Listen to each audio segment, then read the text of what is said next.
Izin duduk, Pak.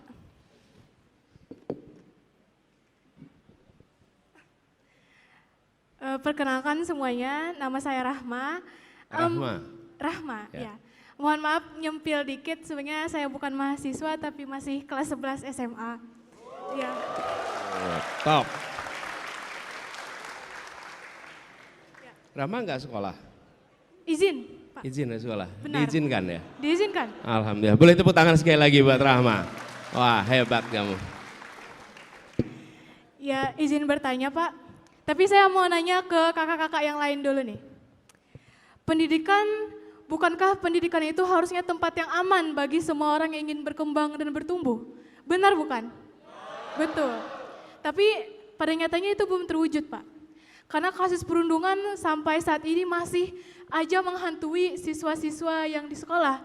Bahkan mahasiswa pun mungkin masih ada, ya kan? Dan khususnya bagi mereka yang cenderung berbeda dan terlihat lemah sama teman-teman yang lain. Dan jumlahnya nggak main-main, Pak. 1 dari 3 siswa di Indonesia, di seluruh Indonesia itu pernah jadi korban bully. Dan bukankah keberhasilan bangsa juga dilihat dari keberhasilan pendidikannya? Gitu. Dan kenapa ini saya anggap penting? Karena seperti yang kita tahu tingkat literasi di Indonesia ini rendah ya, Pak. Dan tingkat pendidikannya kalau kita bandingkan dengan negara lain itu masih rendah. Tapi jangan sampailah pendidikan karakternya juga lemah gitu, Pak. Karena kan kalau banyak yang kasus perundungan artinya karakter-karakter siswa yang ada itu juga lemah, Pak.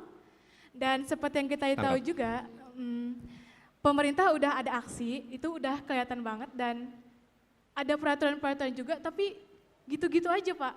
Saya tidak melihat yang, karena teman-teman saya banyak ya kan, Pak. Nah, gimana nih pandangan Siap, Bapak? oke, sip. Makasih Rahma. Jadi persoalan kekerasan di sekolah itu tidak dianggap sebagai masalah pendidikan selama ini. Jadi kalau teman-teman tanya ke Dinas Pendidikan, ada tidak unit yang mengurusi kekerasan? Enggak ada. Enggak ada sama sekali. Kenapa? Karena tidak dianggap masalah pendidikan. Tapi kalau kurikulum masalah pendidikan. Kemudian ekstrakurikuler masalah pendidikan. Karena itu nomor 1, menjadikan itu sebagai masalah pendidikan. Yang terjadi selama ini dibiarkan, 1, didamaikan lalu nggak berbuat apa-apa. Itu intinya adalah dibiarkan. Yang kedua, dilaporkan polisi dan dianggap ini sebagai peristiwa kriminal. Betul tidak?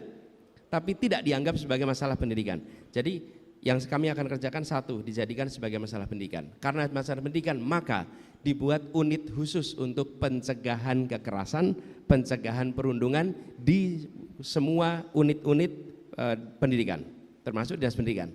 Tapi yang paling penting di ujungnya di sekolah, dibuat gugus tugas pencegahan kekerasan yang terdiri dari 1, siswa, siswanya harus ada, 2, guru, 3, orang tua, 4, ahli psikologi atau pendidikan anak, yang kelima adalah unsur pemerintah daerah. 5 tuh. 5 nama itu dibentuk gugus tugas, lalu dibuatkan poster menuliskan gugus tugas pencegahan kekerasan sekolah, dituliskan nama orang-orang yang bertanggung jawab, lalu dibuatkan nomor telepon pelaporan bila ada kejadian. Oke? Sehingga ketika Anda mengalami kekerasan di sekolah, ini sekarang nih, misalnya Rahma jadi korban kekerasan. Terus Rahma ketika itu mau lapor sama siapa? Apa yang dikerjakan? Dan kalau lapor sama guru, gurunya pun tidak punya SOP, apa yang harus dikerjakan? Gugus tugas ini membentuk SOP-nya, membentuk cara menanganinya, yang ditangani dua-duanya. Bukan hanya korban yang terkena perundungan, tapi pelakunya juga harus mendapatkan penanganan, pendampingan, karena dua-duanya itu bermasalah. Yang 1 bermasalah karena melakukan, yang 1 karena menjadi korban dia punya goncangan.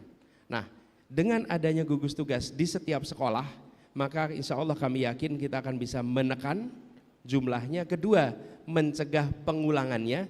Yang ketiga, melakukan remedinya. Lalu di tingkat kota, tingkat kabupaten dilakukan review terus-menerus. Bulanan, mana saja sekolah yang terjadi perundungan. Dan bila itu terjadi, ada statistiknya, kepala sekolahnya bisa dievaluasi berdasarkan bukan hanya kinerja akademik, bukan aja kinerja ekstrakurikuler, tapi juga kinerja menjaga sekolah menjadi sekolah yang aman. Karena menurut saya sekolah itu harus aman, sekolah itu harus aman, nggak usah dibilang sekolah aman anak, ya sekolah itu memang harus aman. Masa ada sekolah aman anak, sekolah tidak aman anak? Sekolah itu ya harus aman untuk anak, gitu ya Rama ya.